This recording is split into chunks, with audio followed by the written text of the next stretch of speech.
BA part second की ये जो दूसरी क्लास है उसमें आप सभी छात्रों का हार्दिक अभिनंदन किया जाता है। जैसे कि हमने पहले वाली जो क्लास थी उस क्लास में हमने भारतीय राष्ट्रवाद के उदय के कारण पढ़े थे। उस भारतीय राष्ट्रवाद के उदय के कारणों में हमने जो अंग्रेजी शासन व्यवस्था के कारण उत्पन्न जो परिस्थितियां पैदा हुई जिससे भारतीयों को बहुत ज्यादा आर्थिक, सामाजिक और राजनीतिक क्षेत्र के अंतर्गत हानि उठानी हुई, जिसको हम कहेंगे कि भारतीयों का जो आर्थिक, राजनीतिक और सामाजिक जो शोषण हुआ, उस शोषण के परिणाम स्वरूप भारत में राष्ट्रवादी आंदोलन और राष्ट्रवाद की एक भावना तेज हुई, जिसके कारण भारत के अंतर्गत एक राष्ट्रीयवाद का वातावरण तैयार हुआ। तो हमने पूर्व के अंतर्गत हमने भारतीय राष्ट्रवाद के उदय के कारण देखे, जिसके अंतर्गत 1857 की क्रांति थी। इसके अलावा जो विदेशों में भारतीयों का आगमन था, एक राष्ट्रीय कांग्रेस के द्वारा जो चलाई गई जो एक मुहिम थी वो भी थी, समाचार पत्रों का, साहित्यों का, और जो अंग्रेजों के द्वारा जो नीति अपनाई जा रही थी वो बहुत ऐसे अनेक कारण रहे थे जो हमारे भारतीयों के हितों को प्रभावित करते थे। भारतीयों के हितों को प्रभावित करने के कारण ही भारतीयों ने अंग्रेजी शासन के खिलाफ एक असंतोष की लहर पैदा हुई, और इस असंतोष की लहर ने हमारा एक राष्ट्रवादी एक वातावरण का वो तैयार किया और अंग्रेजी शासन को भारत से बाहर निकालने का एक संकल्प ले लिया। हमने जो भारतीय राष्ट्रवादी आंदोलन के अंतर्गत ऐसे कारण खड़े थे जिन कारणों से भारत के अंतर्गत बूढ़े, जवान, महिलाएं सबने इस राष्ट्रवाद में भाग लिया और अंग्रेजी शासन के खिलाफ एक बहुत ही संघर्षपूर्ण वातावरण तैयार रहा, जिसके कारण भारत को आजादी प्राप्त हुई। तो हम आज की जो कक्षा है उस कक्षा में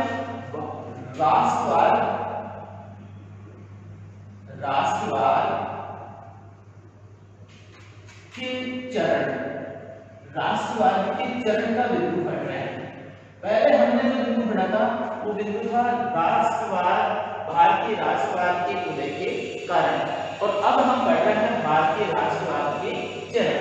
देखिए, भारतीय राष्ट्रवाद के जो चरण है वो जो पार्ट है उस चरणों को हम विशेष रूप से एक आधार, एक जो प्रारंभिक इसका जो प्रस्ताव है, तो आप देख सकते हैं कि इसकी जो 1885 के अंतर्गत कांग्रेस से पूर्व, भारतीय राष्ट्रीय कांग्रेस के पूर्व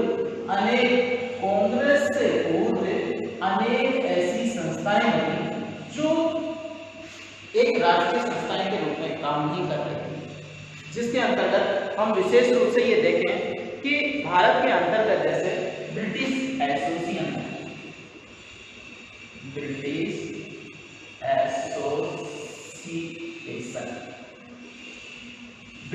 एसोसिएशन, इसके अलावा पूना सार्वजनिक सभा, बॉम्बे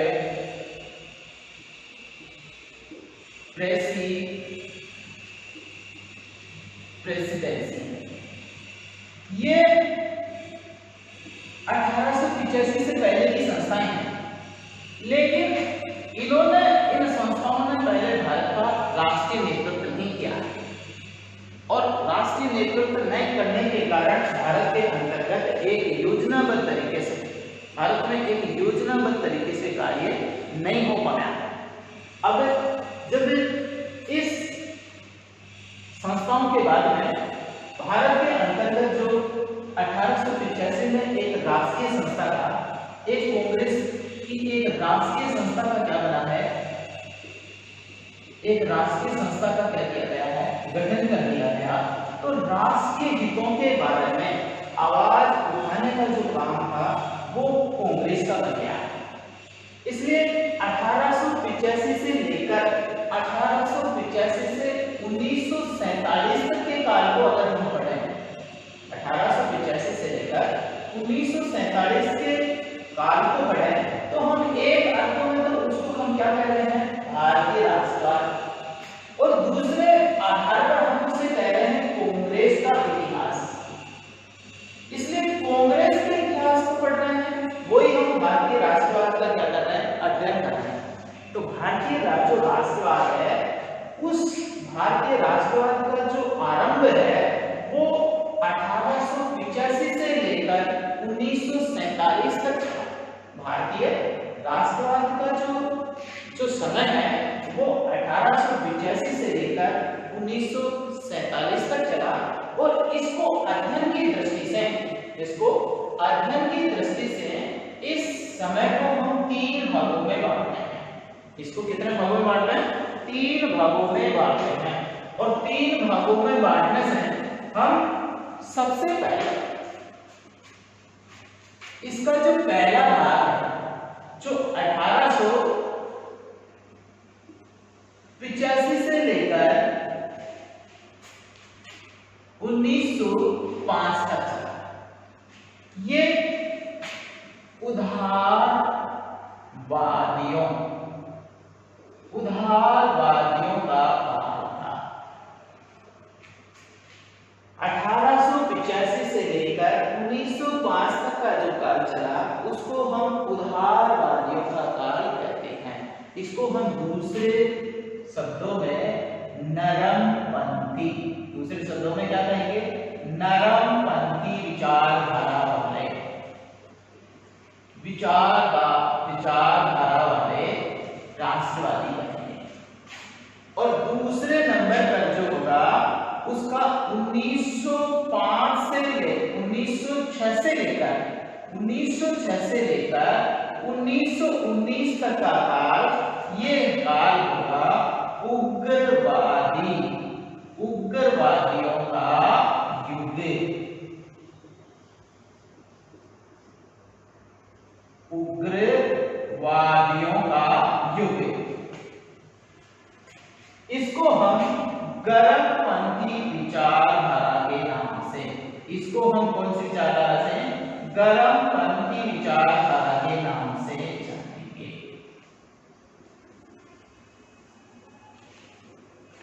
3 नंबर पर जो चला था वो था 1920 से लेकर 1947 तक का था। इसको कहेंगे हम गांधीवादी युग। तो इस प्रकार भारतीय राष्ट्रवाद को अध्ययन की दृष्टि से 3 कालों में बांटा गया है। 1 नंबर पर उदारवादियों का काल, दूसरे नंबर पर उग्रवादियों का, तीसरे नंबर पर गांधीवाद का युग। तो अब हम ये देख रहे हैं कि जो राष्ट्रवाद था वो राष्ट्रवाद का समय, भारतीय राष्ट्रवाद का जो चरण है उसका जो समय है वो 1885 से लेकर 1947 तक का रहा। और उसमें राष्ट्रीय कांग्रेस की सबसे महत्वपूर्ण भूमिका रही, क्योंकि उसने राष्ट्रवादी वातावरण को क्या किया, तैयार किया। और राष्ट्रवादी वातावरण को तैयार करने के अंतर्गत हम इनका एक से अध्ययन करते हैं कि एक अध्ययन में सबसे पहले हमारा जो बिंदु है वो उदारवादियों,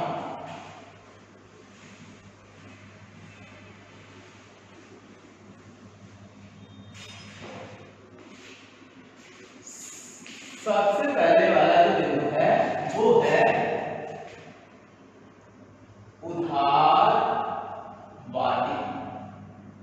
उदारवादियों का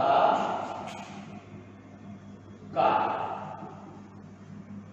उदारवादियों का काल जो काल चला है 1885 से लेकर 1905 फ्रांस तक का कार्यकाल। उदारवादी जो राष्ट्रवादी हैं, उदारवादी जो राष्ट्रवादी हैं, इनकी जो विचारधारा है, इनकी जो विचारधारा है वो विचारधारा है नरमपंथी, नरमपंथी विचारधारा। हम सबसे पहले हम ये देखते हैं कि ये जो उदारवादी राष्ट्रवादी विचारधारा के जो लोग थे, इसके प्रमुख विचारक, प्रमुख जो विचारक हैं या इसके प्रमुख जो जो प्रमुख नेता हैं, प्रमुख राष्ट्रवादी हैं, प्रमुख राष्ट्रवादी हैं, वो कौन कौन से हैं? अब प्रमुख राष्ट्रवादी विचारों में हम सबसे पहले यही देखते हैं कि दादा भाई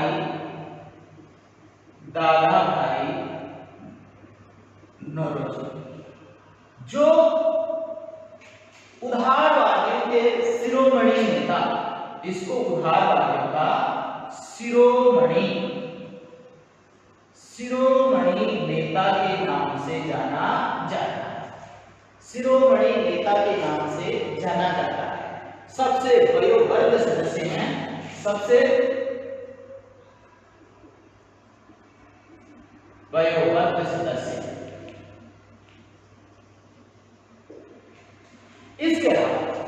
इसके अलावा सुरेंद्र नाथ बनर्जी,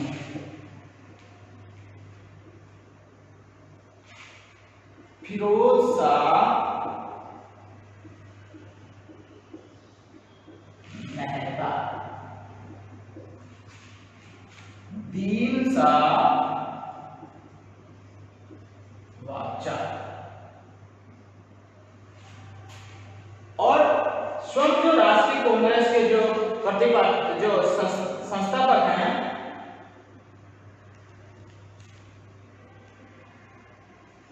A.O.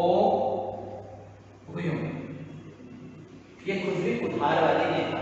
तो दादा भाई नौरोजी हैं, सुरेंद्र नाथ बनर्जी हैं, फिरोज शाह मेहता हैं, ये गोपाल कृष्ण गोखले हैं, गोपाल कृष्ण गोखले, ये प्रमुख उदारवादी नेताओं में माने जाते हैं। तो अभी आपने देखा कि उदारवादियों का जो काल है वो 1885 से लेकर 1905 तक चला। ये नरमपंथी विचारधारा से संबंधित हैं। ये प्रमुख विचारक हैं दादा भाई नौरोजी हैं, सुरेंद्र नाथ बनर्जी हैं, गोपाल कृष्ण गोखले हैं, फिरोज शाह मेहता है, दीन शाह वाचा है, A.O. हुयूम है, आदि प्रमुख विचारक हैं जो उदारवादियों के काल तक उदारवादियों के प्रमुख नेता माने जाते हैं।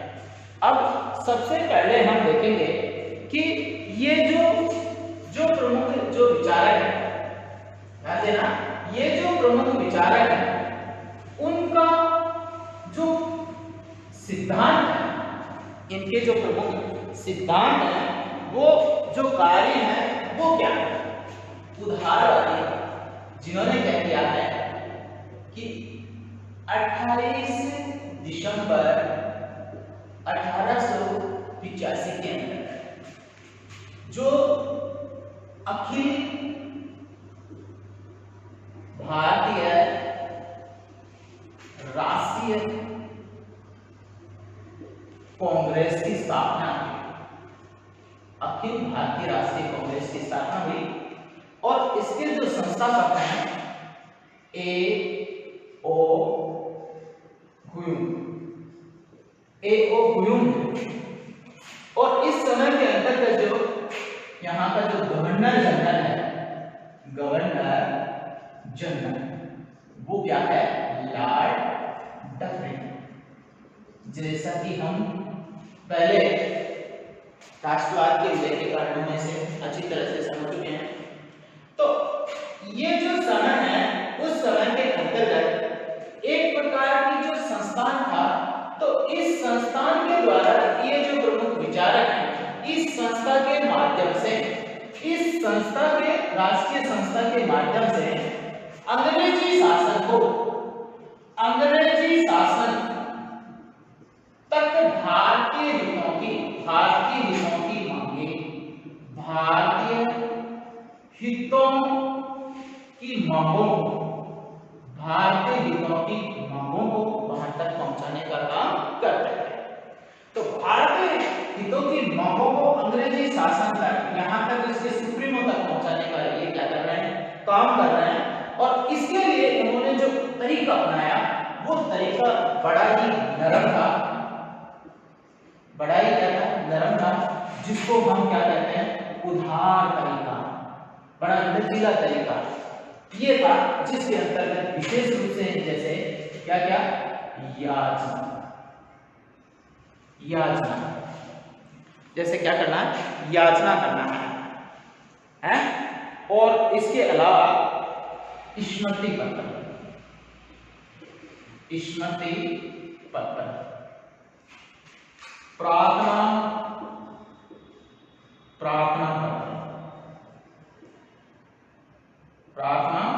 पत्र देकर, याचना करके, स्मृति पत्र या प्रार्थना पत्र देकर के शिष्टमंडल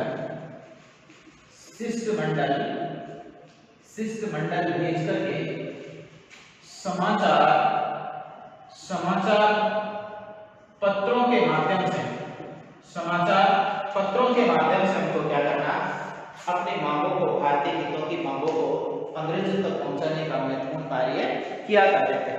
इसके अलावा ये हमेशा अंग्रेजी शासन का जो ध्यान है वो भारतीय हितों के अंतर्गत, जैसे वो भारतीय हित चाहे से वो राजनीतिक अधिकार से संबंधित हो, और चाहे से वो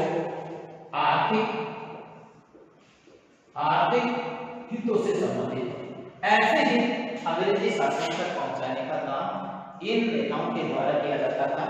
ये याचना, स्मृति पत्र, प्रार्थना पत्र, शिष्टमंडल, समाचार पत्र आदि के माध्यम से क्या करते थे, आदि के माध्यम से अंग्रेजों तक अपनी मांगों को पहुंचाने का काम किया करते थे। तो ये इनकी क्या हो गई, इनकी कार्य प्रणाली हो, कार्य पद्धति, कि इसके माध्यम से इसके माध्यम से क्या करते थे, काम किया करते थे। तो ये महत्वपूर्ण बात है कि उदारवादियों का जो काल है वो 1885 से 1905 से चला है। ये अखिल भारतीय राष्ट्रीय कांग्रेस बनी, और ये कांग्रेस भारत की एक ऐसी राष्ट्रीय संस्था थी जो भारतीय हितों को अंग्रेजों तक पहुंचाने का काम किया करती थी, और अंग्रेजों को भारतीय हितों से अवगत कराने के लिए, क्योंकि उस समय के अंतर्गत ये जो उदारवादी जो राष्ट्रवादी नेता थे, जिसके अंतर्गत नौरोजी थे, गोपाल कृष्ण गोखले थे, फिरोज शाह मेहता था, दीनशाह बख्तियार था, और आदि ऐसे विचारक थे जो अंग्रेजों के संपर्क में थे। और अंग्रेजों के संपर्क में रहने के कारण, क्योंकि अंग्रेजी शासन को हमेशा विश्वास और सहयोग की नीति पर आधारित मानते थे।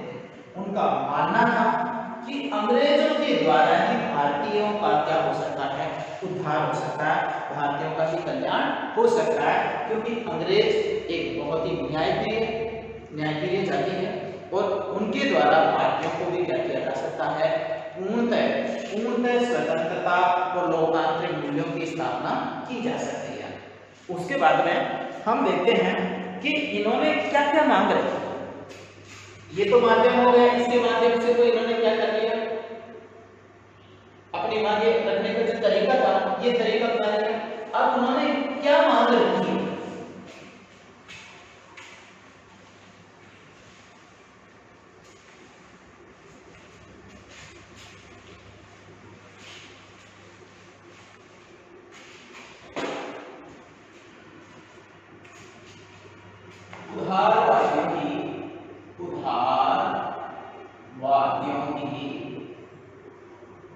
उदारवादियों की मांगे। क्या क्या मांगे उदारवादियों ने सबसे पहले जो मांग रखी थी वो मांग ये रखी कि भारतीय शासन की क्या होनी चाहिए, जांच होनी चाहिए। भारतीय शासन की जांच होनी चाहिए, क्योंकि ये उदारवादी मानते थे कि अंग्रेज की शासन यानी ब्रिटिश शासन के अंतर्गत जो शासन किया जा रहा है वो बहुत अच्छी तरीके से किया जा रहा है और वो पूरे विश्व के अंतर्गत एक अच्छी शासन व्यवस्था का सर्वश्रेष्ठ उदाहरण है। हो सकता है कि अंग्रेजी शासन ब्रिटिश शासन को भारत में जो हो रहा है उसका पता ही नहीं, इसलिए ब्रिटिश शासन उदारवादी ये चाहते थे कि ब्रिटिश जो शासन है इस ब्रिटिश शासन को भारतीय शासन की जानकारी दी जाए और ये ब्रिटिश शासन क्या करे, भारतीय शासन की जांच करें कि भारत में ऐसा जो शासन है जो ठीक ढंग से चल रहा है या नहीं चल रहा है, या इनके द्वारा जो कार्य किए जा रहे हैं उनका अंग्रेजी शासन तक पहुंचाना बहुत ज्यादा महत्वपूर्ण माना जा सकता है। दूसरा है भारत मंत्री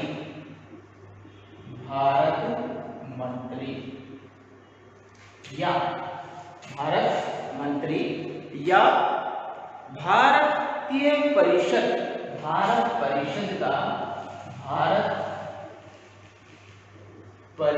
का अंत किया जाए।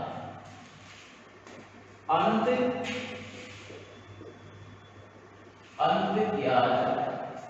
उनकी दूसरी मांग ये थी, भारत की पहली मांग थी भारतीय शासन व्यवस्था की क्या की जाए, जांच की जाए कि जो अंग्रेजों के नाम से जो भारतीयों पर जो अत्याचार किए जाते हैं, जो शोषण किया जा रहा है, जो दमनात्मक नीति अपनाई जा रही है, उस शासन का अंग्रेजों तक पता भी है या नहीं है, तो उस बात को अंग्रेजों तक पहुंचाने की जाए और इसलिए अंग्रेजी शासन क्या किया जाए उसकी जांच करें और इसी के आधार पर वो अनेक प्रकार की कमेटियों का गठन करके भारत के अंदर जांच आयोग भेजते थे और अनेक प्रकार के क्या हुए अधिनियम प्रस्तुत किए गए जिसमें उनके सुधारों का आधार भी तैयार किया जाता है।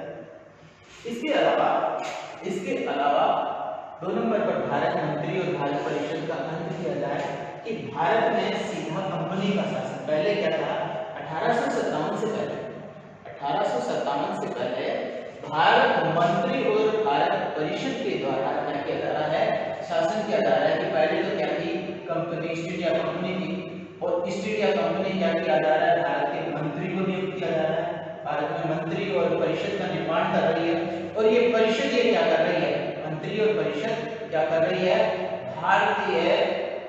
भारत पर अपना क्या कर रही है, नियंत्रण स्थापित, भारत पर शासन स्थापित कर रही है। तो शासन करने का जो माध्यम है उसके अंतर्गत एक तो कंपनी का और दूसरा इसका, तो ये 2 प्रकार के एजेंट बनते हैं।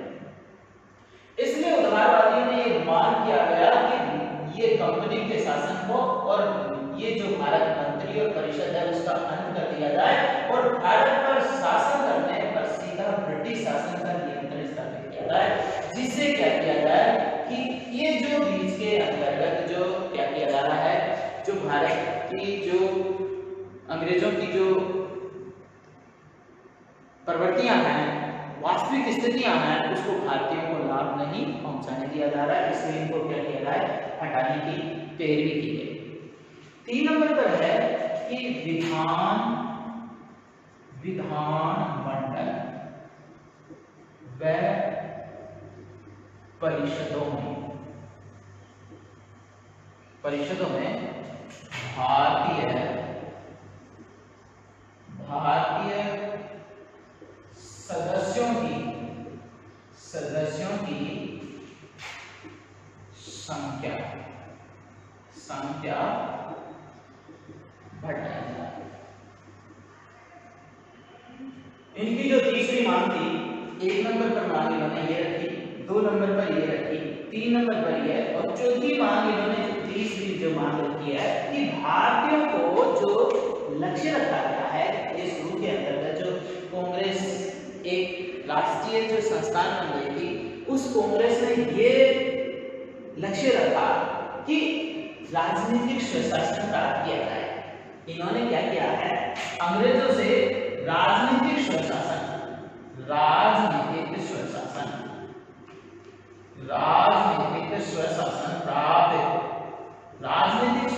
प्राप्त करने का इन्होंने क्या रखा था, लक्ष्य रखा गया था। और ये लक्ष्य कैसे पूरा हो सकता है, जब भारतीयों का शासन में ज्यादा क्या बढ़े, भूमिका बढ़े, और ज्यादा भूमिका बढ़ेगी तो क्या होगा, इनको शासन में भागीदारी होगी और भारतीय हितों को प्रतिनिधित्व मिल सकेगा। इसलिए इनकी सदस्य संख्या है, इस सदस्य संख्या में बढ़ोतरी करने का महत्वपूर्ण कार्य किया जाने पर अपना जो विचार है उसको रखा गया। आगे चुका है भारतीय सदस्यों को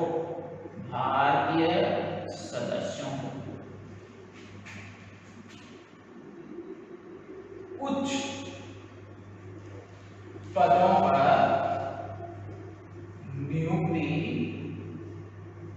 नियुक्ति दी जाए। सबसे बड़ी उदारवादी की जो मांग है, वो सबसे बड़ी मांग क्या है, भारतीय सदस्यों को उच्च पदों पर नियुक्ति दी जाए।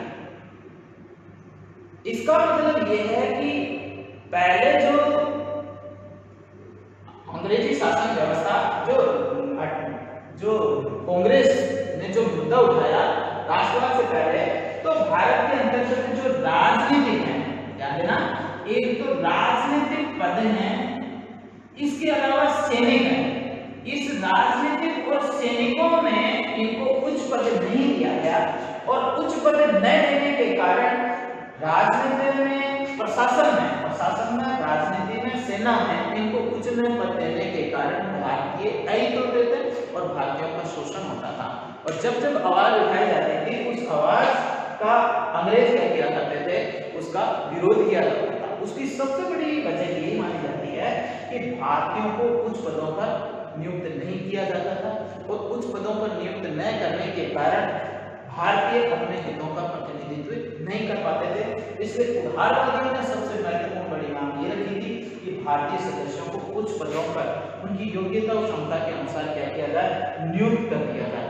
जैसा कि आपने 1800 ये जो राष्ट्रवाद के उदय के कारणों में देखा था कि योग्य व्यक्तियों को, जैसे इसके अंतर्गत विशेष रूप से सुरेंद्रनाथ बनर्जी को आईसीएस परीक्षा में, सुरेंद्रनाथ बनर्जी को, अरविंद घोष को आईसीएस परीक्षा के अंतर्गत पास हो जाने, सभी प्रकार से उत्तीर्ण हो जाने के बाद भी इनको घुड़सवारी में असफल करके इनको आईसीएस परीक्षा से बाहर कर दिया गया था।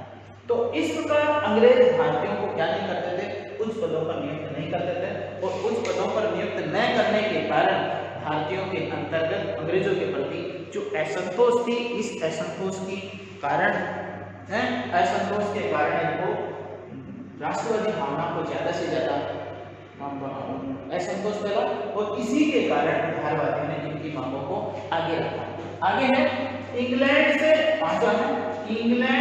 आने वाले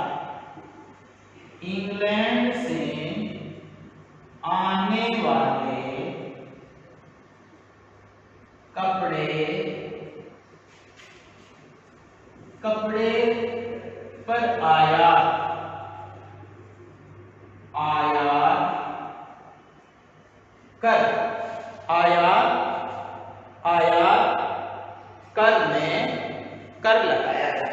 आयात कर लगाया जाए। यहां पर और सबसे बड़ी महत्वपूर्ण उदारवादी ने कौन सी बात रखी, उदारवादी ने सबसे बड़ी बात यह रखी कि इंग्लैंड से आने वाला जो कपड़ा है उस पर आयात कर लगाया जाए।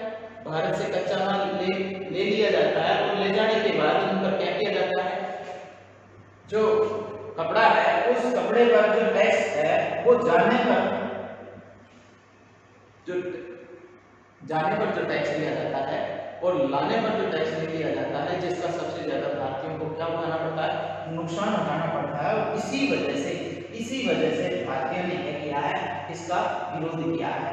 तो इस प्रकार हम कह सकते हैं कि उदारवादियों ने अंग्रेजी शासन के लिए ये जो मांग रखी थी, भारतीय शासन की समय समय पर जांच होती रहनी चाहिए, भारत मंत्री और भारत परिषद का अंत किया जाए, विधानमंडल परिषदों में भारतीय सदस्य संख्या बढ़ाई जानी चाहिए और भारतीय सदस्यों को उच्च पदों पर नियुक्ति दी जानी चाहिए और इंग्लैंड से आने वाले कपड़े पर क्या लगाना चाहिए, आयात कर भी लगाया जाए। इस प्रकार की मांग उदारवादियों ने इस अंग्रेजी शासन के सामने रखी है। तो इस प्रकार उदारवादियों ने ये जो मांग रखी है, इस मांग के माध्यम से इस अंग्रेजी शासन का ध्यान आकर्षित करने का कार्य किया। अब हम उसके आगे ये देखेंगे कि इनकी जो कार्य पद्धति उदारवादियों की क्या थी, कार्य पद्धति थी, वो कार्य पद्धति किस प्रकार थी, उदारवादियों की क्या थी, कार्य पद्धति थी, वो कार्य पद्धति किस प्रकार की थी। जिसमें सबसे पहले हम देख सकते हैं कि उदारवादियों की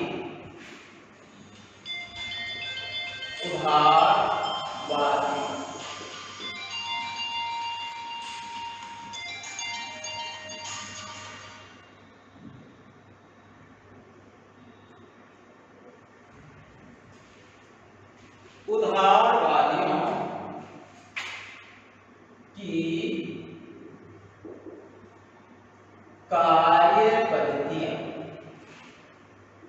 कार्य पद्धतियां या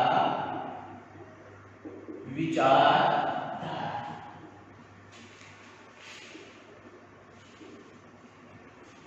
उदारवादियों की कार्य पद्धति या विचारधारा। देखिए, हमने उदारवादियों की जो कार्य पद्धति थी वो शुरू के अंतर्गत हमने जैसे याचना है, स्मृति है, प्रार्थना पत्र है, इनके माध्यम से क्या किया, इसके माध्यम से स्पष्ट किया। अब हम देखेंगे ये जो कार्य पद्धति और जो विचारधारा अपना रहे हैं, इस विचारधारा के अंतर्गत किस प्रकार से कार्य किया जा रहा है।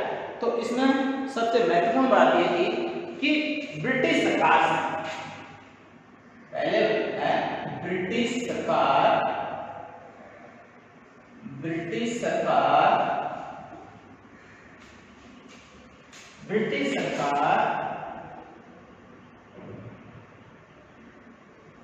की न्यायप्रियता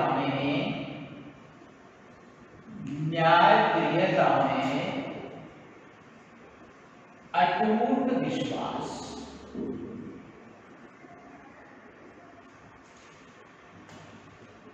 उदारवादियों की जो कार्य पद्धति है, विचारधारा है, उसमें काम करने का जो तरीका है, उसका सबसे पहले महत्वपूर्ण बिंदु है कि ब्रिटिश सरकार की न्यायप्रियता में उदारवादियों का क्या है, पूर्णतः विश्वास है।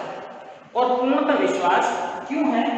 क्योंकि इसके आधार पर अंग्रेज ब्रिटिश उदारवादी ये मानते हैं कि इनका अटूट यानी इनका अगाध निष्ठा है, इनमें अगाध क्या है, निष्ठा है और श्रद्धा है।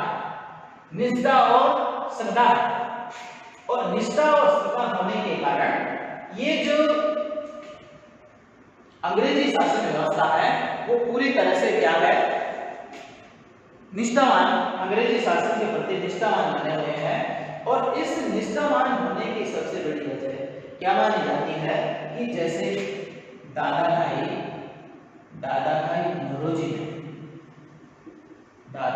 नौरोजी ने ऐसा स्पष्ट किया, दादा भाई नौरोजी ने क्या किया, स्पष्ट किया, क्या कहा कि आओ हम पुरुषों की तरह आओ हम पुरुषों की तरह बोलें और घोषणा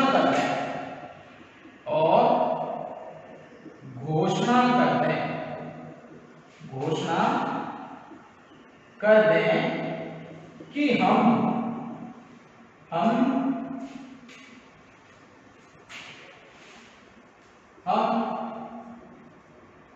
अंग्रेजों के भक्त हैं। हम अंग्रेजों के क्या हैं? अंग्रेजों के राजभक्त अंग्रेजों के क्या हैं, पूरी तरह से ये घोषणा कर दे कि हम ब्रिटिश सरकार के क्या हैं, पूरी तरह से भक्त हैं।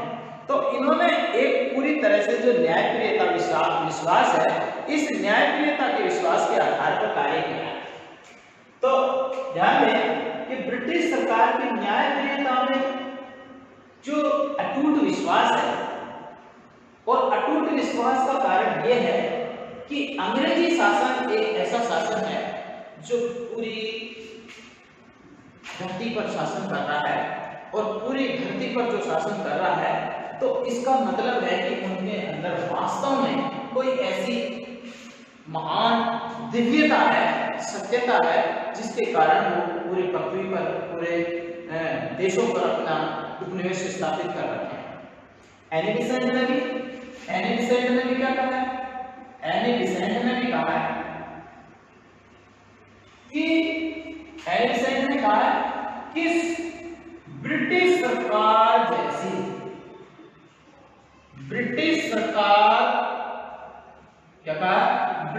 सरकार जैसी नीतिवान लोग सूर्य की रोशनी के नीचे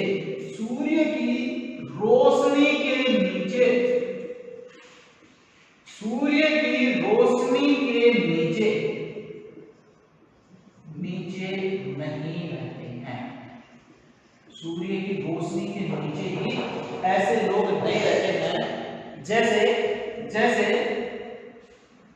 अंग्रेज लोग रहते हैं। अगर अंग्रेज बहुत ही क्या है, न्यायप्रिय शासन है, और न्यायप्रिय शासन होने के कारण ये हमेशा क्या कर रहे हैं कि इनकी शासन की नीतियों की ओर हमेशा आकर्षण रखते हैं। इस प्रकार इनका जो दूसरा आधार है,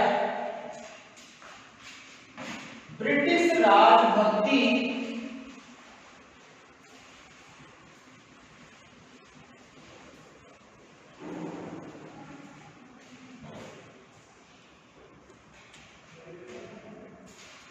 ब्रिटिश सरकार के प्रति, दो नंबर पर है, ब्रिटिश सरकार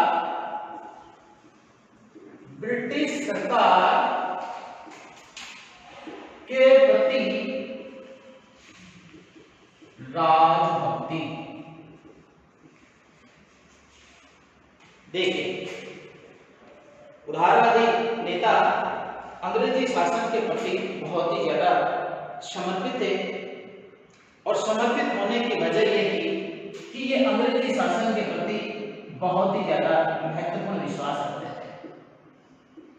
इस बहुत ज्यादा महत्वपूर्ण विश्वास रखने के कारण भारत में अंग्रेजी शासन को ब्रिटिश शासन को ये क्या करते थे, भारत में वरदान कहते थे कि अंग्रेज भारत पर क्या कर रहे हैं, शासन कर रहे हैं, और ये शासन करके अपने ज्ञान के माध्यम से पूरे भारत को क्या करेंगे, प्रकाशित करेंगे, और अपनी जो महत्वपूर्ण जो हमारी जो संस्कृति है, अगर हमारी संस्कृति का जो ज्ञान है, भारतीय संस्कृति का ज्ञान पूरी तरह से अगर ब्रिटिश सरकार को हो जाए, इनका मानना था कि अगर अंग्रेजों को भारतीय संस्कृति का ज्ञान पूरी तरह से हमें अगर करा सकते हैं, तो वो ब्रिटिश सरकार के द्वारा ही करवाया जा सकता है, और ये हमारे पर शासन करके हमारी अज्ञानता को, हमारी जो बुराइयां हैं, जो हमारी कमियां हैं, त्रुटियां हैं, उनको दूर कर सकते हैं। जैसा कि अंग्रेजी शासन ने भारत में आकर के जैसे संचार के क्षेत्र में, परिवहन के क्षेत्र में, जैसे इसके अलावा जैसे परिवहन में रेलवे है, सड़कें हैं, संचार में डाक आदि के माध्यम से इन्होंने भारत में आकर के क्या किया, आधुनिकीकरण किया। इसके अलावा हमारे देश की शासन व्यवस्था में, इसलिए वरदान के अंतर्गत जो क्या है, शासन व्यवस्थाओं में, विशेषकर इसको माना जाए शासन व्यवस्थाओं में, वरदान शासन व्यवस्थाओं में सकारात्मक सुधार किया गया। शासन व्यवस्थाओं में सकारात्मक सुधार में क्या किया कि हमारी जो शासन व्यवस्था है, पहले कौन सी शासन व्यवस्था थी? राजतंत्रात्मक शासन व्यवस्था। अंग्रेजों के आने के बाद में हमारे देश में लोकतांत्रिक मूल्यों की स्थापना हुई है और लोकतंत्र की ओर अग्रसर हुए हैं। भारतीयों के अंतर्गत राजनीति के प्रति उत्साह है, राजनीतिक सहभागिता है और राजनीतिक सहयोग का वातावरण तैयार हुआ है। लोगों के अंतर्गत एक बहुत ही महत्वपूर्ण जो जिज्ञासा है, उत्साह है, उसका वातावरण तैयार हुआ है और इसी को ये उदारवादी ये समझते हैं कि अंग्रेजों के द्वारा ही भारतीय का क्या किया जा सकता है, एक अच्छा प्रशिक्षण दिया जाता है, उनको शारीरिक, मानसिक और बौद्धिक रूप से मजबूत कराया जा सकता है, जिसमें आने वाली पीढ़ियों के लिए वो बहुत ही ज्यादा क्या हो सकेगी, महत्वपूर्ण हो सकेगी। क्योंकि उनका मानना था कि अंग्रेजों के समान कोई चरित्र और सद्गुण युक्त कोई जाति नहीं होती है। इसके अलावा उन्होंने जो आगे जो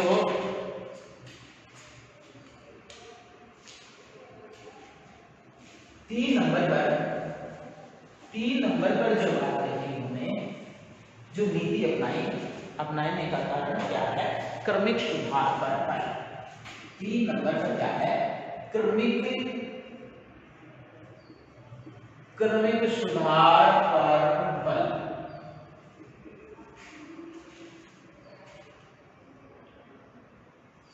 क्रमिक सुधार पर उदाहरण भारत में जो परिस्थितियां पैदा हो रही है, भारत में जो परिस्थितियां पैदा हुई, उस जैसे सामाजिक स्थिति है, राजनीतिक स्थिति है, आर्थिक स्थिति है, सांस्कृतिक स्थिति है, धार्मिक स्थितियां हैं, ये सारी स्थितियां एक साथ परिवर्तन नहीं हो सकती हैं और एक साथ परिवर्तन नहीं हो सकती है, इसलिए ये उदारवादी अंग्रेजी शासन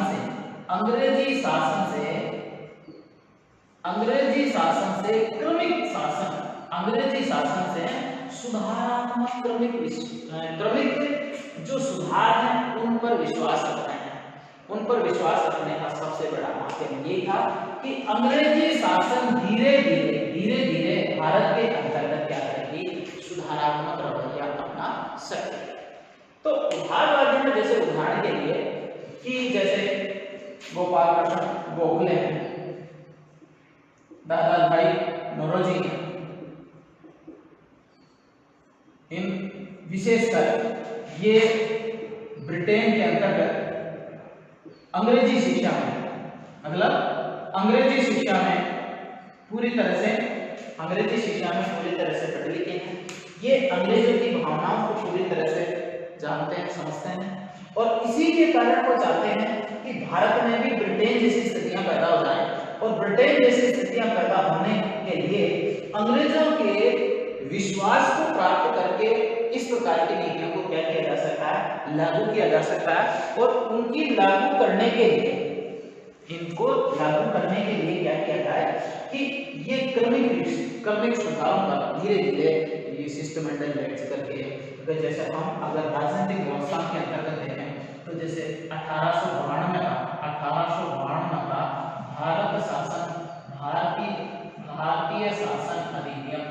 भारतीय शासन अधिनियम क्या किया गया, प्रस्तुत किया गया। उसके साथ साथ इसके अलावा और अनेक प्रकार के भारत शासन अधिनियम प्रस्तुत किए गए जो भारतीय शासन व्यवस्था के क्रमिक सुधार का क्या है, क्रमिक सुधार का परिणाम माना जाता है। इसके अलावा देख सकते हैं इनके अलावा आप देख सकते हैं सामाजिक क्षेत्र में, सामाजिक और सांस्कृतिक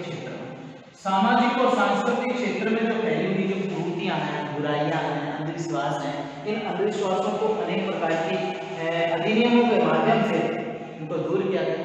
राजा राममोहन राय ने सती प्रथा का अंत करने के लिए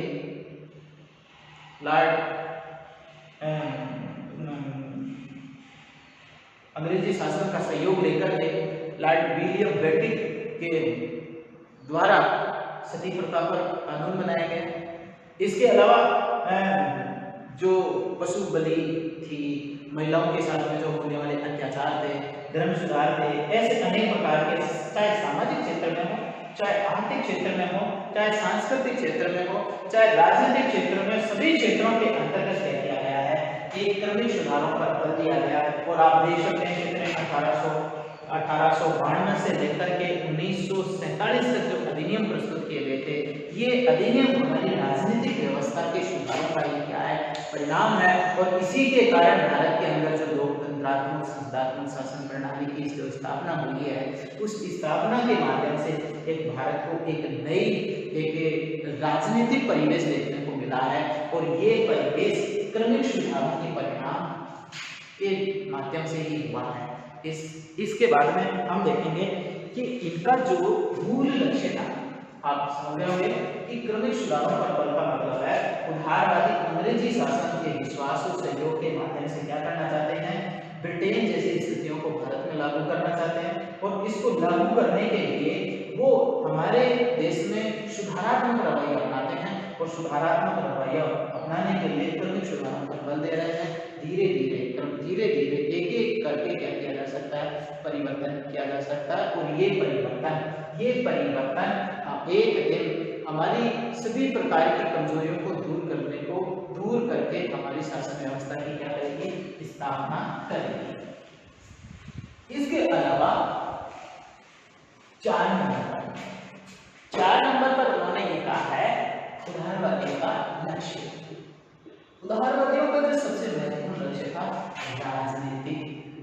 राजनीतिक स्वशासन प्राप्त करना, राजनीतिक स्वशासन प्राप्त करना। अब राजनीतिक स्वशासन का मतलब यहाँ पर क्या लिया गया है, मतलब शासन के अंतर्गत, शासन में भारतीयों की क्या है, भागीदारी, भारतीयों की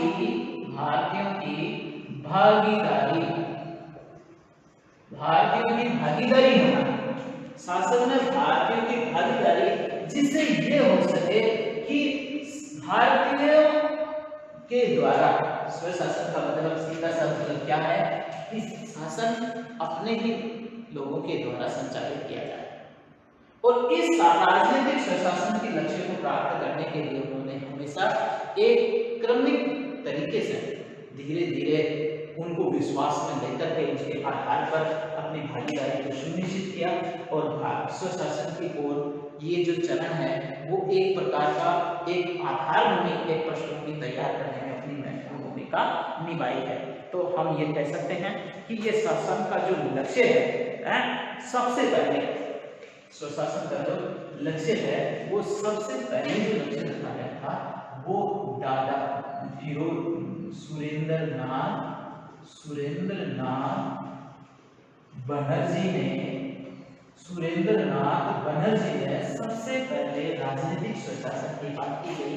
और उसको अपनाने, उस लक्ष्य को निर्धारण करके दादा भाई नौरोजी ने क्या किया है, उस लक्ष्य को ध्यान देना, राजनीतिक लक्ष्य की सबसे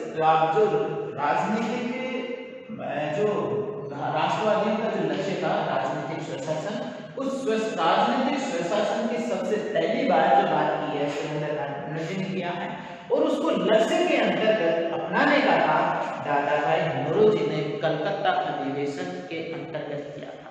और इस प्रकार इस लक्ष्य को निर्धारित करके इसको पूरा करने का जो कांग्रेस ने जो लक्ष्य बनाया था वो धीरे धीरे आगे जाकर के अपने लक्ष्य के अनुसार कार्य करने का आधार तैयार करती है।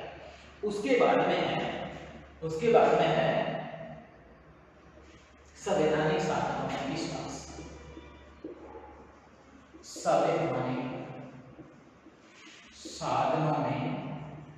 संवैधानिक साधनों में विश्वास।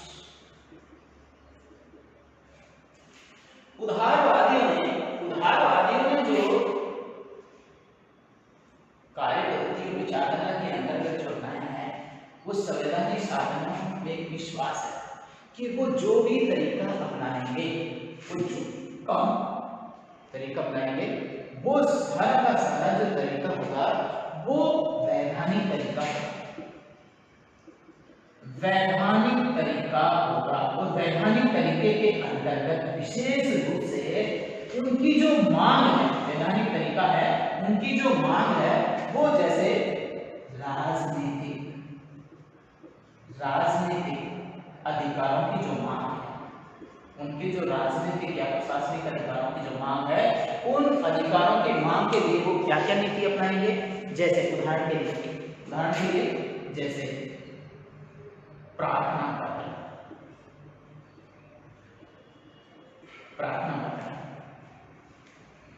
प्रतिनिधि मंडल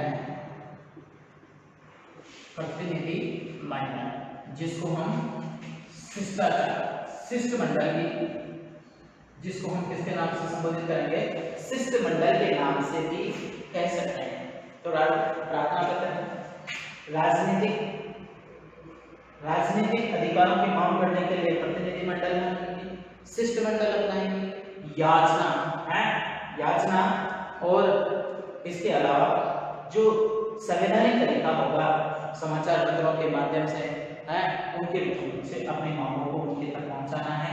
तो इसके द्वारा क्या किया जाएगा, इसके द्वारा उनके कार्यों को आगे बढ़ावा दिया जाएगा। और इस प्रकार हम कह सकते हैं कि उदारवादियों ने जो कार्य पद्धति अपनाई है, जो तरीका अपनाया है, जो हमारे राष्ट्रीय आंदोलन का एक क्या होता है, एक जो चरण है, एक जो आधारशिला है, उसको तैयार करने में अपनी बहुत ही महत्वपूर्ण भूमिका निभाई है। तो हम ये कह सकते हैं कि जो आधार तैयार किया, इस आधार के माध्यम से उनकी जो आधार था, जिसके माध्यम से अंग्रेज और भी ज्यादा उनसे प्रभावित हुए, और प्रभावित होने के कारण वो जो संगठन है, जो आगे से आगे हमारी जो लक्ष्य था उसको आगे बढ़ाने में अपनी महत्वपूर्ण भूमिका निभाई।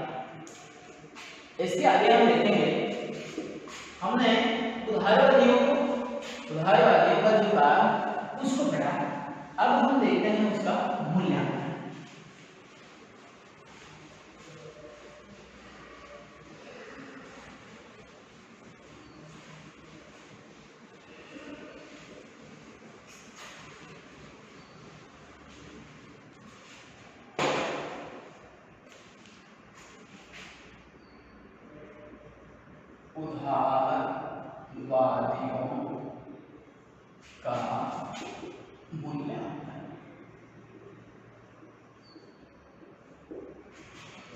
उदारवादियों का मूल्यांकन। अब उदारवादियों का जो मूल्यांकन है, उस मूल्यांकन के अंतर्गत हम ये देखते हैं, हमने अभी उनके अध्ययन के अंतर्गत हमने देखा कि जो राष्ट्रवादी है, इसके राष्ट्रवाद के जो चरण है, इस राष्ट्रवाद के जो 3 चरण हैं, उसमें सबसे पहले हमने उदारवादियों का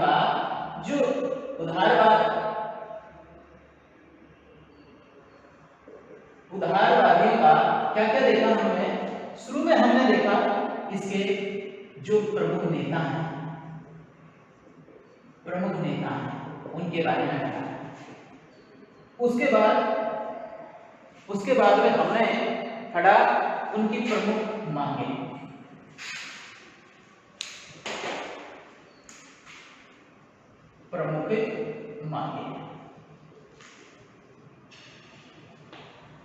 फिर उनकी कार्य पद्धतियां,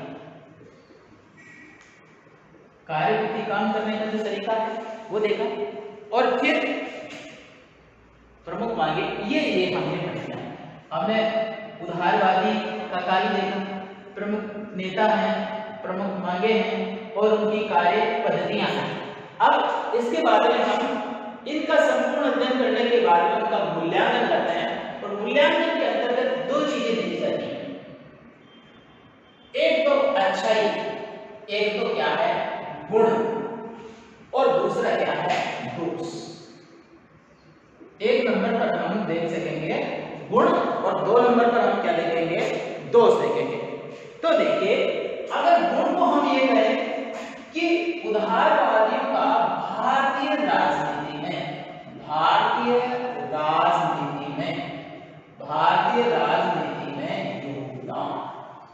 तो भी यही बात है। और ये प्रश्न भी बढ़ता है कि उदारवादियों का भारतीय राजनीति में क्या योगदान है, ये योगदान है। और दोष का मतलब कि इनकी जो कमियां हैं, दोष का मतलब इनकी जो कमियां हैं उस कमी के बारे में अंकन करेंगे। तो सबसे पहले हमने इनकी जो कार्यपद्धतियां हैं उसको हम यहाँ पर देख रहे हैं। तो सबसे पहले ये जो दोष है उसका सबसे पहले हम दोष देखते हैं कि सबसे पहले जो दोष है कि राजभक्ति और देशभक्ति, राजभक्ति और देशभक्ति में अंतर है।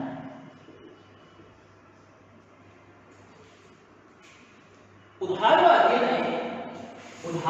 ने जो कार्य किया उस कार्य के अंतर्गत जो अंग्रेजी शासन के प्रति उन्होंने जो राजभक्ति दिखाई, उस राजभक्ति के अंतर्गत उनमें अंग्रेजों के प्रति हमेशा त्याग, समर्पण, विश्वास, सहयोग, इस एक तरफा नीति की ओर ही क्या करता है, ध्यान आकर्षित करता है। ये अंग्रेजों के प्रति केवल एक जो पक्ष है उस एक पक्ष की ओर ही अग्रसर है।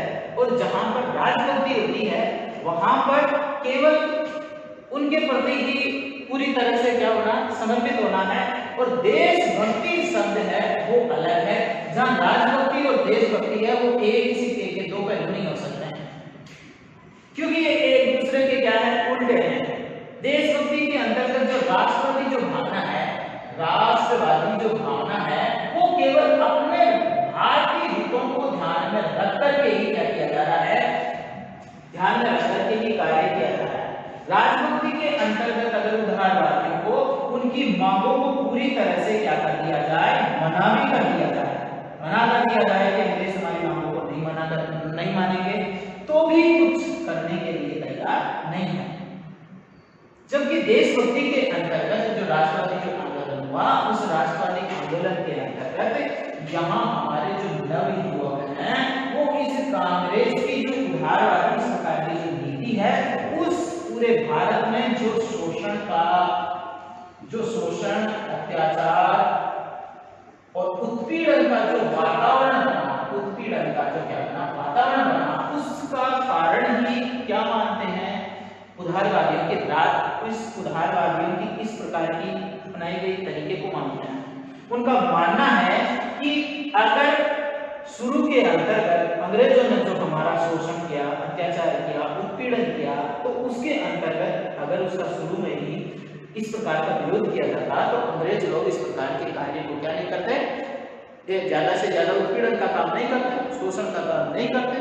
लेकिन इन्होंने जो मांग रखी, इन मांगों के अंतर्गत कुछ को जायज को मान लेते, जहां पर अंग्रेजों का हित होता था उनको मान लेते थे और बाकी को नहीं मानते थे। तो इसके कारण इनमें लोगों में आक्रोश पैदा हुआ है। और ये आक्रोश पैदा होने के कारण ही ये क्या हो रहे हैं, देशभक्ति की भावनाओं से संचालित, देशभक्ति की भावनाओं के अंतर्गत इस प्रकार का कार्य नहीं देखने को मिलता है। तो कहने का मतलब यह है कि राजभक्ति और देशभक्ति में क्या होता है, अंतर होता है।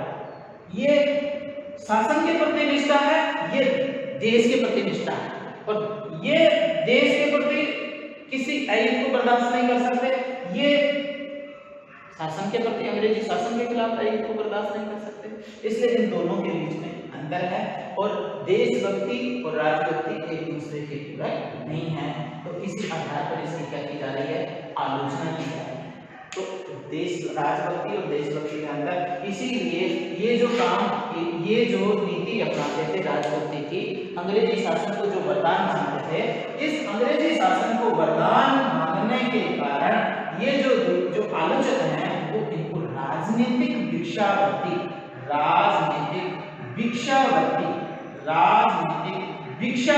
की संज्ञा देते हैं। किसकी संज्ञा देते हैं आलोचक इसको? राजनीतिक भिक्षावृत्ति की क्या करते हैं, भिक्षावृत्ति की संज्ञा देते हैं।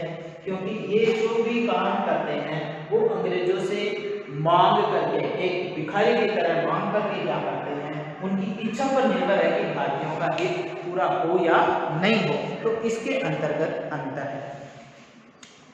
2 नंबर पर हम इसकी बात करें, 2 नंबर पर अगर बात करें तो वो बात है न्यायप्रियता के साधन प्रभावी नहीं है। उदारवादियों में जो न्यायप्रियता का जो साधन है, साधन प्रभावी नहीं। जैसा कि उदारवादियों ने क्या माना, उदारवादियों ने माना था कि याचना करेंगे, प्रार्थना पत्र देंगे, याचना करेंगे, प्रार्थना पत्र देंगे, समाचार पत्रों में लिखवाएंगे, शिष्टमंडल भेजेंगे, प्रतिनिधिमंडल भेजेंगे और आपसी जो सहयोग है उसके माध्यम से उनको विश्वास के आधार पर काम करेंगे। लेकिन ये केवल तब तक ही प्रभावी है जब तक अंग्रेजों की इच्छा है। अगर अंग्रेजों का स्वार्थ अगर पूरा नहीं होता है तो वो उनकी बातों को मानने के लिए तैयार नहीं है, और इनकी बातों को मानने के लिए तैयार नहीं है तो भारतीय हितों को भी हित भी नहीं हो सकते। तो हित साधन के अंतर्गत जो हित और अहित हैं वो एक दूसरे से, दोनों से क्या है, बहुत ही ज्यादा क्या है, प्रभावी नहीं है। और इस प्रभावी होने के कारण इसकी क्या की जाती है, आलोचना की जाती है। इसके बाद में जो तीसरा बिंदु है, इसके बाद में जो तीसरा महत्वपूर्ण बिंदु है वो तीसरा बिंदु है कि उदारवादियों में त्याग की भावना नहीं है। यहां त्याग की भावना किसके लिए स्पष्ट कर रही है, ये त्याग की भावना है केवल देश के लिए, राष्ट्र के लिए।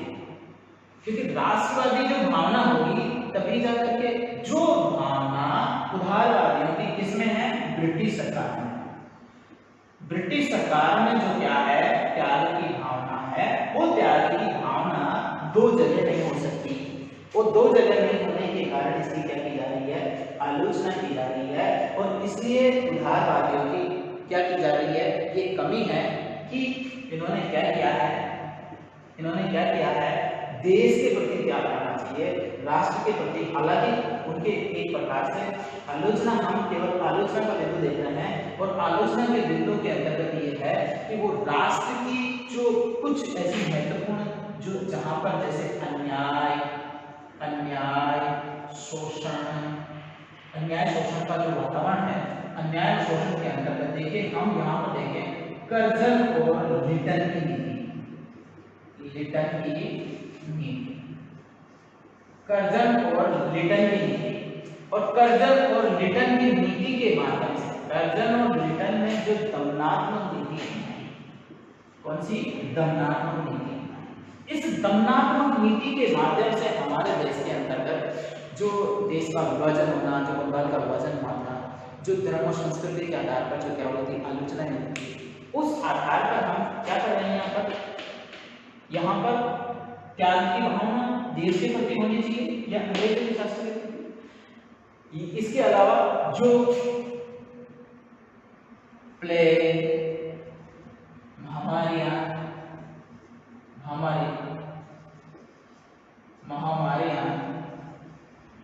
और अकाल के समय, अकाल को सूखा पड़ा, उस समय हमारे देश की परिस्थितियां कैसी हैं, और ये परिस्थितियां ऐसी परिस्थितियां हो गई जिसके कारण हमारे देश की भूखमरी, बेरोजगारी और पूरी जनता क्या पड़ी है, पूरी त्रस्त है, पूरी तरह से बेहाल है, लोगों का जीवन यापन करना भी बड़ा मुश्किल में हो रहा है। और ऐसी स्थिति के अंतर्गत क्या करना, अंग्रेजी शासन की क्या करना, अच्छाई करना और अंग्रेजी शासन की बढ़ाई करना, उसको बहुत ज्यादा प्रोत्साहन करना, ये बेसिक में नहीं था। और इसलिए उदारवादियों की आलोचना की जाती है कि जो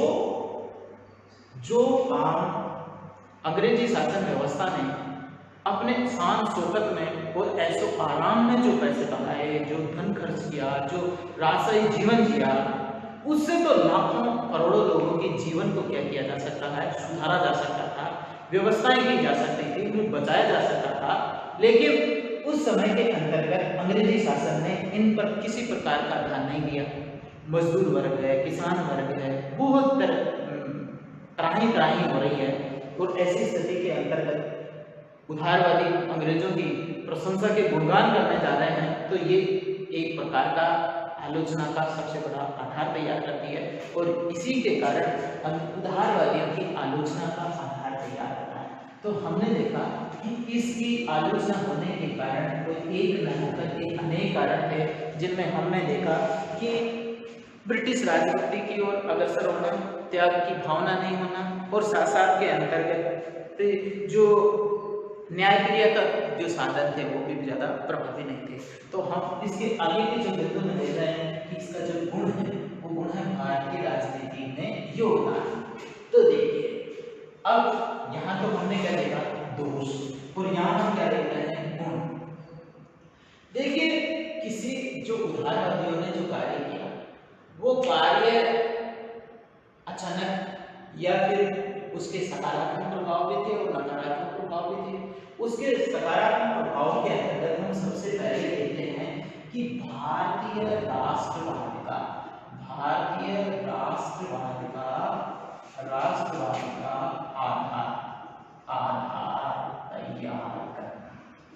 आधार तैयार करने में योगदान। सबसे बहुत बड़ा महत्वपूर्ण आधार तैयार किया है उदारवादियों का भारतीय राजनीति में। तो भारतीय राजनीति में यह है कि राष्ट्रवाद का आधार। देखिए, भारतीय राष्ट्रवाद का आधार तैयार, भारतीय राष्ट्रवाद का आधार जो भारतीय स्वतंत्रता आंदोलन कह सकते हैं, ये तैयार होता है। भारतीय स्वतंत्रता आंदोलन का जो आधार है वो उदारवादियों ने तैयार किया। कुछ चीजें नई निकल कर के आई, जैसे स्वशासन,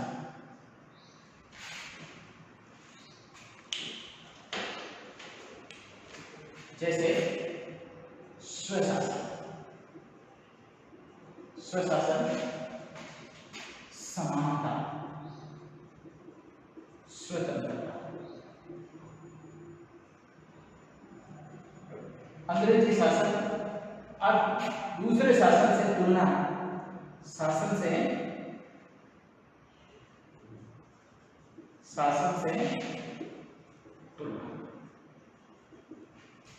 तुलना करते हैं।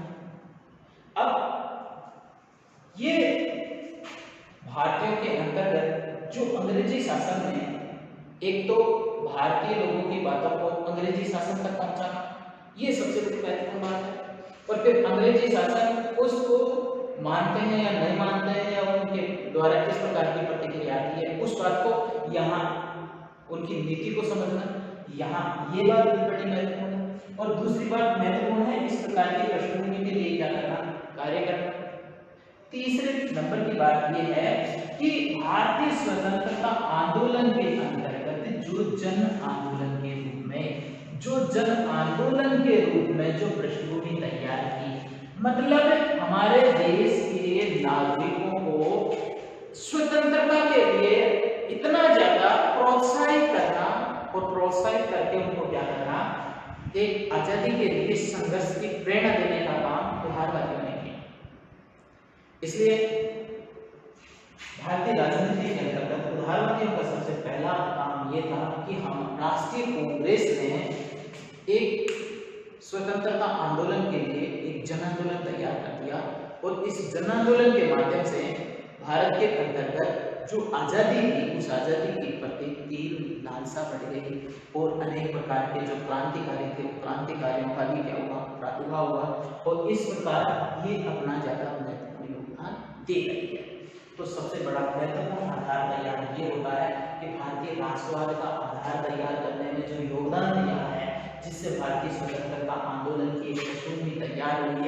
क्योंकि इसके आने के बाद ही उग्रवादी जैसे इनकी राजनीति, इनके कार्यों के प्रति जो असंतोष, उदारवादियों के कार्यों के प्रति जो असंतोष पैदा हुआ, इस असंतोष पैदा होने के कारण ही 1906 के अंतर्गत सूरत अधिवेशन हुआ और सूरत अधिवेशन के दौरान ही कुछ लोगों ने क्या किया, कांग्रेस का विभाजन कर दिया।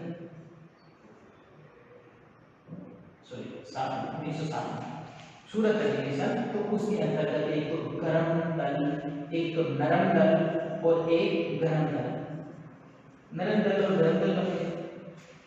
तो नरम दल और गरम दल बन जाने के बाद में हमारे देश के अंतर्गत आजादी को लेकर के हर एक प्रकार के तरीके को अपनाया गया, जिस तरीके को लेकर के हमारे देश के अंतर्गत एक बहुत बड़ी राष्ट्रभूमि तैयार होती है। इसके बाद में हम ये देखते हैं कि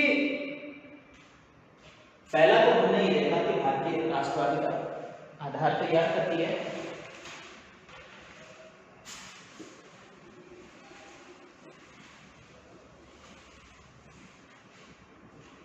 दो नंबर पर ब्रिटिश शासन के दोष स्पष्ट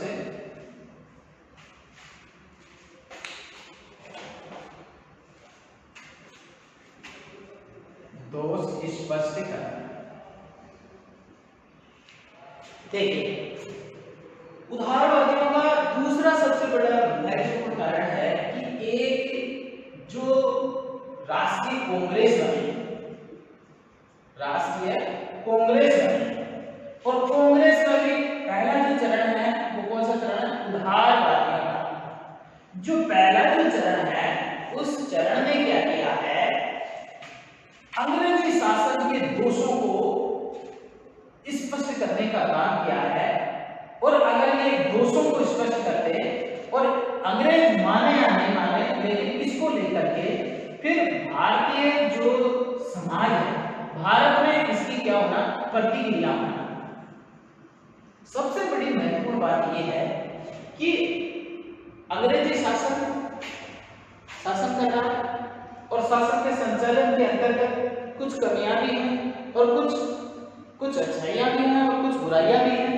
उस बुराइयों को लेकर के क्या कर रहा है उदारवादी क्या कर रहे हैं, उनको अवगत करा रहे हैं और उन दोषों को जो अवगत करा रहे हैं उसके बाद में भी उनकी कोई प्रतिक्रिया नहीं आती है, तो भारतीय लोग मिलकर के क्या कर रहे हैं, उसकी आलोचना कर रहे हैं और उसके खिलाफ एक बहुत बड़ा जन आंदोलन तैयार किया जा रहा है। तो अगर उदारवादी यहाँ पर अपना काम नहीं करते, देखिए यहाँ पर संवैधानिक तरीका भी हो गया है और यहाँ पर दूसरा तरीका है जहाँ पर लोग क्या कर सकते हैं, ये अहिंसावादी आंदोलन, यहाँ पर अहिंसा के द्वारा काम किया जा रहा है और अंग्रेजों को एक बार समझने का अवसर दिया जा रहा है। और यहाँ पर जो भारतीय प्रतिक्रिया है वो हिंसा पर भी उतर सकती है, धरना प्रदर्शन भी कर सकती है, क्योंकि उसकी आगामी रणनीति पहले ये नहीं हुआ होता तो शुरू में ही क्या जनता हिंसा पर उतर जाती, ऐसा होना संभव नहीं था। लेकिन इसके अंतर्गत विरोध प्रदर्शन है, हड़तालें हैं, धरना प्रदर्शन है, ये जो जनता ने जो तरीका अपनाया था, ये तरीका उदारवादियों को उनके दोषों से अवगत होने के बाद में ही जो तरीका अपनाया गया था वो स्पष्ट करता है। इसलिए कहने का मतलब ये है कि ब्रिटिश शासन के दोषों को स्पष्ट करना और उनको इसकी ओर ध्यान आकर्षित करवाने का काम उदारवादियों का था। और उदारवादियों की बातों को नहीं मानना तो उदारवादी तो भले चुप रह जाए, लेकिन भारतीय जनता में भी इस बात का संदेश जाता था कि वास्तव में उदारवादियों ने जो काम किया है वो काम करने के बाद जो वास्तव में जो कमियां बताई थी और अंग्रेज सरकार को देख करके क्या नहीं है, ज्यादा से ज्यादा सक्रिय नहीं है, तो भारतीय जनता उनके खिलाफ क्या करती थी, विरोध करती थी। इसलिए असंतोष के वातावरण को फैलाने में भी बहुत ज्यादा भूमिका निभा रही है। अब इसका इसलिए ये क्या बना, जन जागृति का भी एक सबसे बड़ा आधार है। इसके बाद में आप देखेंगे कि भारतीयों को राजनीतिक शिक्षा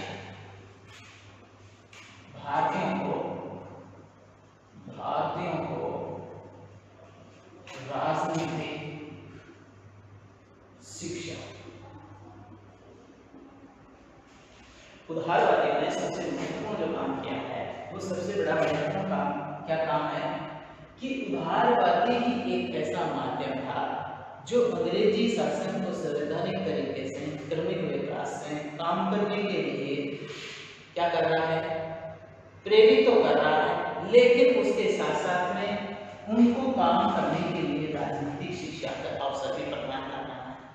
भारत के अंतर्गत जैसे लोकतंत्र, प्रतिनिधित्वात्मक लोकतंत्र,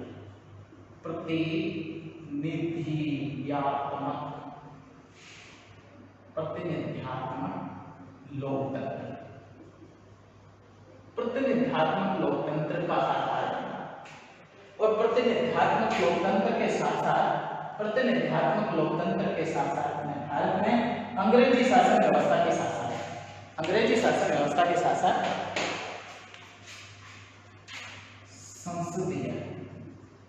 संसदीय शासन प्रणाली, संसदीय शासन प्रणाली।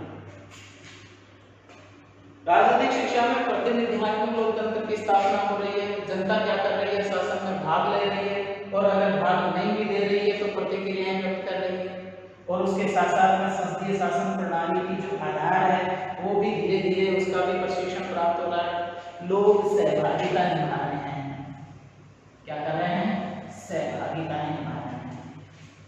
राजनीतिक संस्कृति का एक सबसे बड़ा क्या हो रहा है, प्रशिक्षण मिला। राजनीतिक मूल्य जो क्या है, राजनीतिक मूल्य है, इन राजनीतिक मूल्यों को भी क्या किया जा रहा है, प्रोत्साहन मिल रहा है। समानता है, स्वतंत्रता है, न्याय है, ये मूल्य हैं वो प्रभावी होकर जा रहे हैं। और इसके अंतर्गत एक ऐसा वातावरण तैयार हो रहा है कि शासन की जगह शासन को सुदृढ़ता मिल रही है, और जनता, भारतीय जनता में भी क्या कर रहा है, राष्ट्रवादी भावना पैदा हो रही है, जो देश में एकता और अखंडता का वातावरण तैयार कर रही है। देश में एकता और अखंडता का वातावरण तैयार कर रही है, और इस एकता और अखंडता के आंदोलन के आधार पर ही क्या किया जा रहा है, भारत की एक मजबूती आधार। इसी प्रकार इसके जो निष्कर्ष है, उसके निष्कर्ष के आधार पर वो जो दादाभाई नौरोजी हैं, एनी बेसेंट हैं और पटाभी सीतारामैया है, ये इसके निष्कर्ष के रूप में ये कहते हैं कि राष्ट्रवादी जो उदारवादियों का जो युग रहा, वो उदारवादियों का युग एक ऐसा युग रहा है जो शासन को स्वायत्ता प्रदान करता है। ऐसा इसको ये नहीं कह सकते कि कोई जैसे भवन बन रहा है और उस भवन के अंदर जो नींव है, उस नींव के अंतर्गत जो ईंट है, जो पत्थर है, जो बहुत मजबूती का जो सामान लगा है, क्योंकि जो सारा का सारा जो आधार है, जो सारी की सारी जो इमारत है, वो इमारत उदारवादियों पर ही रखी गई है। इसलिए इसकी निष्कर्ष के रूप में हम ये कह सकते हैं कि जो भारत का राष्ट्रवादी जो आधार तैयार हुआ, भारत की आजादी का जो आंदोलन की जो पृष्ठभूमि जो तैयार हुई, वो पृष्ठभूमि इसके रूप में उदारवादियों के द्वारा तैयार की गई थी। और इस प्रकार हमने उदारवादियों की जो इसके जो अध्ययन के रूप में हमने उदारवादियों का जो योगदान देखा है, उसके काम करने के जो तरीके देखे हैं, उसके माध्यम से ये स्पष्ट हुआ है कि उदारवादियों ने ही हमारे देश की एक सबसे पहली जो आधार भूमि, आजादी की जो आधार भूमि थी, उस आधार भूमि को तैयार किया। जब जाकर के उग्रवादी तैयार हुआ, उग्रवाद के बाद में गांधीवादी तैयार हुआ, और इस राष्ट्रवाद के चरण में 1885 से लेकर 1947 तक के दौरान जो हमारे भारतीयों ने जो कार्य किया, जो संघर्ष किया, जो अंग्रेजी शासन से जो प्रशिक्षण लिया, जो हमारी शासन व्यवस्थाओं का एक सबसे बड़ा आधार तैयार करता है। और इसी के आधार पर आज हमारे लोकतंत्र को मजबूती मिली हुई है, सुदृढ़ता मिला हुआ है। अगर ये हमारा राष्ट्रीय आंदोलन इतने दिनों तक मजबूती से नहीं प्रशिक्षित राजनीतिक शिक्षा देता, तो आज दुनिया के लोकतंत्र में भारत के लोकतंत्र को भी देखने को नहीं मिल सकता था।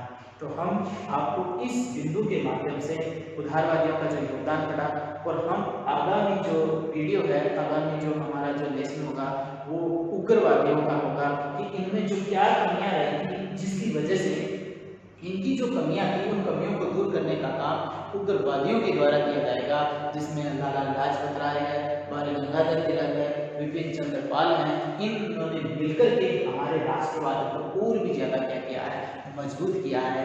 जो कमियां इनमें रही वो हमारे उग्रवादी पूरा करेंगे और उसके बाद में गांधी जी के नेतृत्व में जो ऐसे जो सत्याग्रह किया जाएगा जो हमारी अंतिम मंजिल के रूप में हमारे को आजादी प्राप्त करेगा।